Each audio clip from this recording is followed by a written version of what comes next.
So what do we want to talk about this week? Well, it was a lot of Trump, obviously. It was a good bit of Twitter, and believe it or not, basketball and draft basketball. We'll have that in the top 10 and the ones that didn't quite make it as we do the weekly wrap-up podcast for thisistheconversation.com. And, of course, this is for our week ending on May 19th, 2017.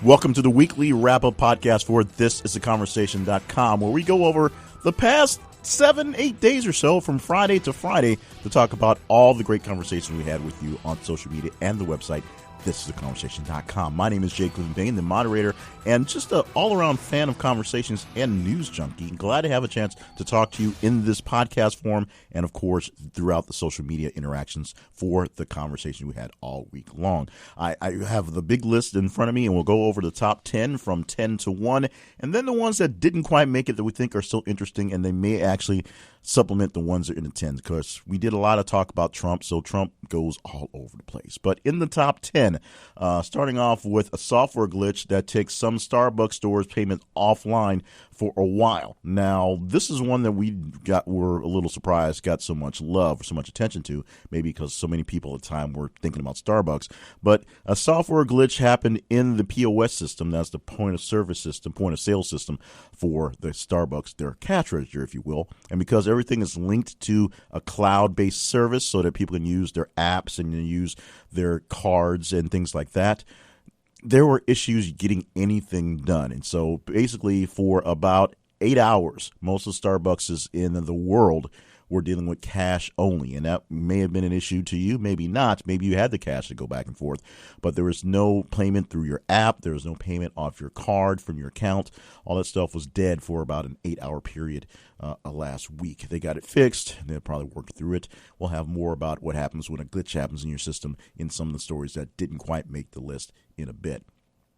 Now, number 9 was James Comey, who wrote a memo about Trump that asked him to end the Flynn investigation. Yes, James Comey, the former FBI director who was fired by Trump, had a bunch of issues with Trump, apparently, and really had issues with the meetings he was having.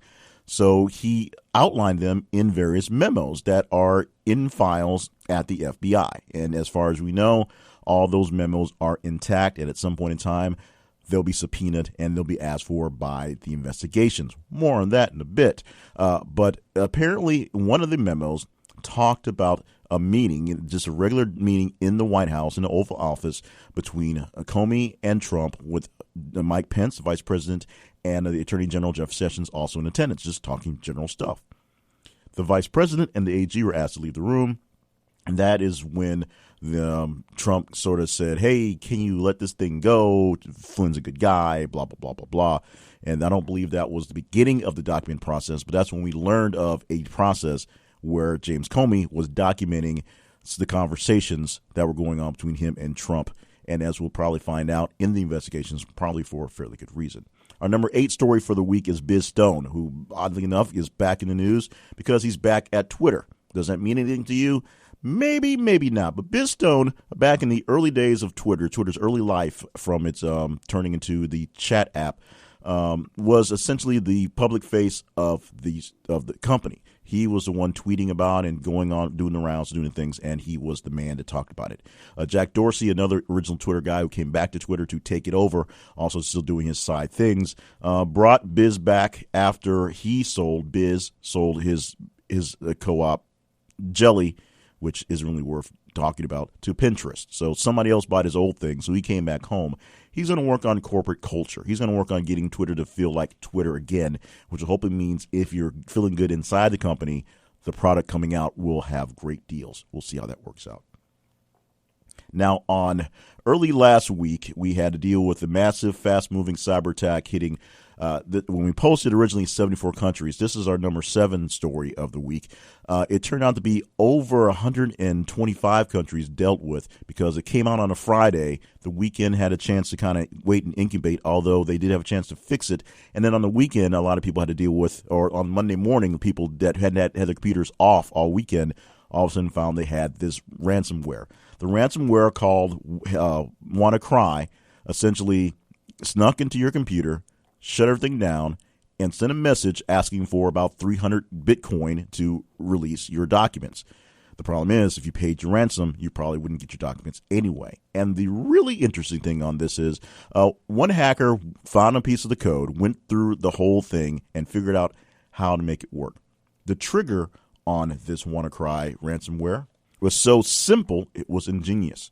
There was a fake domain name out there, just a dummy name, just a bunch of characters typed out there that was in the code for the malware. What the malware did was, if it got on your computer, it attached itself to your documents file, essentially your folder with all the things that you care dearly about. It would attach itself to that file, and then it would go searching the internet to see if that domain name was registered. If it went to that domain name and it bounced, then it would shut down your document, shut down your computer. If you're not online at the time, then it can't connect to the internet, so it's just dormant until it connects to the internet. Some hacker found it, registered a domain name for $12 or whatever it was, and then bam, that essentially killed the virus from spreading further, or at least connecting any further, unless they were on the original ding. So that was a case of hero hackers. We'll do more hero hacking as well, I guess, for the weekend. Another one that surprised us, number 6 conversation, is Trump and immigration. Specifically immigration arrests. Real quick on this one. Arrests for immigration cases are up 38% under the Trump administration. Now, Trump is saying he's going to be hard on immigration, tough on illegals and things like that, focusing mostly on Mexicans and Hispanic Americans, people coming from the southern border in, even though the bulk of the immigration issues come from people flying over from Asian countries and just overstaying their visas, and just people overstaying their visas in general. But this is what he's focused on. The people that he tends to be arresting for immigration issues tend to be Hispanic people from the South coming through the border in the South. We still aren't talking about the wall quite yet. No talk about the wall this week, but I'm sure it'll be back in the news fairly quickly. A pedestrian accident in Times Square led one young lady dead and about 22 pedestrians injured when a man who had various incidents with drunk driving arrests slammed into basically a intersection, a crosswalk, if you will, just lost control of the car and was able to slam into a group of people, hurting them and killing one in the process. They're still dealing with some of the issues for that big loss, but it's only lucky that it's down to so few lives lost and so few people injured. Even one is tragic, but the fact that it only went down to about 20 people hurt is based on the way they build the barricades and build things around Times Square to make it safe for people to walk in and out. It's a very busy intersection for pedestrians, and of course, right in the heart of New York City, so there's plenty of cars coming through. So this is why there's not these type of incidents on a regular basis, because they build these protections around the streets. So it's lucky that it kept us down to one, but one person recklessly driving and known for being a reckless driver was able to do all this destruction. Now, we talked about Donald Trump and his meeting with the Russians, and we talked about the fact that the meeting of the Russians led to him handing over some sensitive information that wasn't even ours, so it wasn't ours to hand off. The number 4 story this week is the source of the information, and I have a right to be mad about it. The Israelis. Israeli intelligence found the information about had someone basically infiltrate ISIS in Syria, find out what they're doing about the travel plans, find ways to look into where they're looking to attack airports and air security, and they pass it on, being Israelis, to the Americans so that we be safe. We, being Donald Trump, pass it to the Russians to help them get in on the process of trying to be bigger on the ISIS thing. The problem is the Israelis have an issue with a country called Iran, and the Russians have a nice little working arrangement with the country called Iran, and the country called Iran wants to wipe Israel off the face of the planet. Oh, by the way, Russia is working with the Syrians as well. So between the 3 countries and their intelligence, with what they gathered from this little thing here, chances are they've already figured out who the mole is in Israeli intelligence in the ISIS, and have found ways to target him or let ISIS know that he's been found. Because we don't trust the Russians, or most of us don't trust the Russians. The president apparently trusts the Russians pretty well. There's that. Now, number 3, back to Trump. We didn't even actually leave Trump, but Robert Mueller, the former director of the FBI, has been named the special prosecutor in the probe about Trump and Russia and the FBI. Robert Mueller has been giving a lot of latitude in the last 24, 48 hours to run an investigation over all things Trump. And he has the right to do all things Trump. He can subpoena his tax returns to see if any money came from foreign interests. He can subpoena Trump to speak to see what he'll have to say about himself under oath. He can do pretty much anything he wants to and go into any rabbit hole he feels like if it needs to go there. Whether he'll go there, we'll see. He's also known for not being a leaker, so Robert Mueller's investigation will probably have things on the clampdown silent side for quite some time until we get close to the end of the investigation. We'll just have to see. That's number 3. Number 2, we go to Chelsea Manning, who was formerly Bradley Manning, the former private, actually still private, who left the Army when he went to jail because he gave thousands and thousands of documents to WikiLeaks, which were put out on the web. Now transitioning to a female and identifying as Chelsea Manning. The private Chelsea Manning is still technically in the Army and still waiting for her court-martial date to be taken care of. But in the meantime, Chelsea Manning is a free person, just waiting for that one little thing to take care of. She has all the rights that she has, except for any pay, as a private in the Army, because those rights didn't go away until actual court-martial dealings, which never went through. Of course, she only served 7 years of a 35-year sentence, commuted by President Obama on the way out the door for his inauguration, or the inauguration of Trump, I should say. And the number 1 story, which is a shocker to everyone here, is basketball and the Boston Celtics. Oddly enough, the number 1 story that we had conversations on was the Boston Celtics winning the 2017 NBA Draft Lottery. And we went down a list that day of the people potentially to be drafted in the listing. The Boston Celtics won, even though they are still playing for a chance to win the actual championships this year. They're down 1-0 or 0-1 to the Cleveland Cavaliers in the East. But they had a bunch of picks from a deal with the Nets that basically got rid of 2 of the remaining last of the big 3 C's. That would be Kevin Garnett and Paul Pierce, tossing them off to the Nets so that the Nets could probably get a big, last-minute splash. That only lasted 2 years of that team being built that way, and it got a lot of picks and percentages, whatever. So the Boston Celtics had a 24% chance of getting the first pick, and they got it. Number 2 will be the Lakers, and number 3 will be the 76ers, who are still tanking to get bad teams. On the side note on that, Mark Cuban, owner of the Dallas Mavericks, actually admitted that the Dallas Mavericks were tanking this year. He's very rare at actually admitting that that's what they did. Mavericks had little chance of going anywhere outside of the playoffs, or inside the playoffs, I should say. Then no chance of making it. And if they did, they were going to get blown out pretty easily. So they basically tanked to get better position. They weren't quite bad enough to be bad enough. They weren't Lakers bad or 76ers bad. But at least they admit to the truth. So that's your top 10 for conversations of the week. Your other thans, things that didn't quite make the top 10, include this really big one. It barely missed the number. That's New Orleans taking out its 3rd of 4 Confederate monuments in the city. There's one more left to go. That'll be taken care of within about 2 weeks or so. The Atlantic published a story you need to look for called My Family Slave. It's a tale of literally modern-day slavery. Story of a man who didn't realize until he was almost a teenager that his housekeeper was actually a slave who had no property, no rights, no life, was basically given to the family as a slave to do nothing but take care of the family. It's a very touching, very sad story.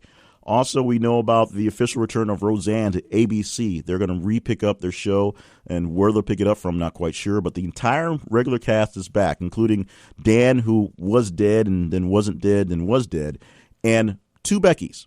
The original Becky will be playing Becky.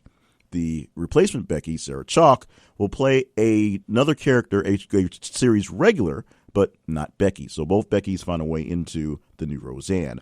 The romper for men, called the Romp Him, has been all the rage in the internets. And how this one didn't make the top, I'm not quite sure. It might just been the placements of when we got into the conversation. But a lot of people are going very, very, very nuts over the men's romper, which just got through a successful Kickstarter. So some people are going to get their rompers fairly soon. Whether it becomes a trend that sticks around, we shall see. Some football stories, two of them involving Tom Brady. Tom Brady, number one, on the good side, he's going to be in the cover of Madden 18. And so that means he gets to be on the, I guess they're calling it the GOAT edition, the greatest of all time edition. So he'll be the special character, there'll be some special things around Tom Brady in the game. Will there be a curse? I don't think any kind of curse can keep him down, except maybe his wife, who said some things she probably shouldn't have. Gisele Bundchen also said this weekend that Tom Brady played with a couple concussions last season, even though Tom Brady and the New England Patriots say Tom Brady has never suffered a concussion. So who do you believe? Because the NFL has every single reason to try to keep the concussion thing down, and Gisele Bundchen has every single right to try to keep her husband safe. Who do you believe? And real quickly, Antonio Cromartie is going to have another child. That's going to be child number 14. His wife says she's pregnant with that child, even though he had a vasectomy, and he has 13 other kids. Whatever. Soundgarden and Audioslave rocker Chris Cornell died this week at the age of 52. We found out later in the day. This happened just yesterday. Wednesday night, he had a concert in Detroit. Wednesday late, early Thursday, he died. We found out late in the afternoon yesterday that he died of a suicide. And a lot of people are putting up clips of and accounts of that concert in Detroit the night before, saying that the whole thing was kind of off. But since no one suspected what would happen, they just assumed it was a late show in the long tour and just a little bit of fatigue. And of course, you know what happened in that one. Five Guys is beating out In-N-Out Burger for America's most popular burger chain. It's done by a not so much independent, but some survey out there that checks these things out. So if you're a Five Guys guy, then your burger is a top burger now. Of course, they do have a bit of advantage because Five Guys is now starting some nationwide franchising, and In-N-Out is essentially a West Coast thing. Also on the memorial end, former Fox News head Roger Ailes died at the age of 77. This happened late Wednesday as well. A lot of tributes to him for the good, and a lot of people just happy to see him go. Of course, he's no longer with Fox News because of many sexual harassment suits that he helped kind of manage for some of the people working there, and some directed directly at him. The big one that cost the company millions of dollars by Gretchen Carlson, essentially saying that she rebuffed his advances, and that basically pushed her off the main show, the Fox and Friends in the morning, and then off her regular show at all, was essentially the straw that broke the camel's back for Roger Ailes being at Fox News. Also, actor Powers Booth died earlier in the week at the age of 68 years old. You remember him from doing all sorts of weird character actor things, but he got an Emmy for playing Jim Jones way back in the day, if you remember that, if you're old enough to remember that one. And, of course, some big roles in a lot of animated films where his voice, a very distinctive voice, made a lot of moves in those worlds. Emmanuel Macron was sworn in as French president last weekend, so now we have that to deal with. And Avril Lavigne had some fans with a theory that popped up that went bonkers last week. Supposedly, Miss Lavigne, the singer who sung I'm With You and Complicated and whatnot, died quite a while ago and was replaced by a clone, i.e. a lookalike named Melissa. How that got to be a thing, who knows, but that was one of the biggest things for the full weekend. And, oh, by the way, Forbes estimates that Jay-Z and Beyonce are worth $1.16 billion. Just in case you need something else to be a bit jealous about for that beautiful couple. They also are worth more money than almost God. So those are the conversations that we had, and of course the top 10 that we had for the past week that went from May the 12th to May the 19th this morning. Of course, you hear this on a Saturday morning, so thank you so much for joining us for all the great conversations. You can hear the wrap-ups for the conversations for this weekend on Monday in the daily wrap-up. Yes, it's 3 days worth of days, but that's just how it works out there. And, of course, get the full 7.5 days of conversations next Saturday for the weekly recap wrap-up in that podcast as well. Make sure you join us at The Conversation for Conversations. This is theconversation.com is our main website. Also on Twitter, th_conversation, and Facebook. Find us at This Is The Conversation. Stop by thisistheconversation.com/sponsors and visit our sponsors. They help us keep this thing on the air, the internet air, you can say. And we're very proud to have them along, including this week's main sponsor, spotlighted sponsor, Cloud9 Living. For all you people who have your bucket list that wants to knock a couple things off, if you want to ride a hot air balloon, you want to visit an exotic castle, you want to drive fast race cars, they'll let you do it. They'll be more than happy to let you do it, and we'll help you do that by giving you a discount on the deal. Click on the link at our website, and you can go to a place where you can buy your gift certificates, and you can buy them at a 10% discount so that when you go do that trip, or you hand that card to someone else so that they can do that trip and do crazy things without you because you think they're crazy, you can get a discount and feel good about yourself. Go to thisistheconversation.com/sponsors. Click on Cloud9 Living. Thank you so much for being a part of all the conversations. To see what else I have going on in my other projects, stop by jclevelandpayne.net. And, of course, stop by our social media sites, our website, and tune in for next week. Make sure you are subscribed to this podcast. We're on Stitcher. We're on Spreaker. We should be on iTunes any moment now. Or just stop by the website and pick up the feed and put us in whatever feed catcher that you love, because that's one way as well. We love to have you talk about what's going on, so make sure you send us some feedback. You can do that through the website as well. And join us next week for another 8 days of conversations from thisistheconversation.com.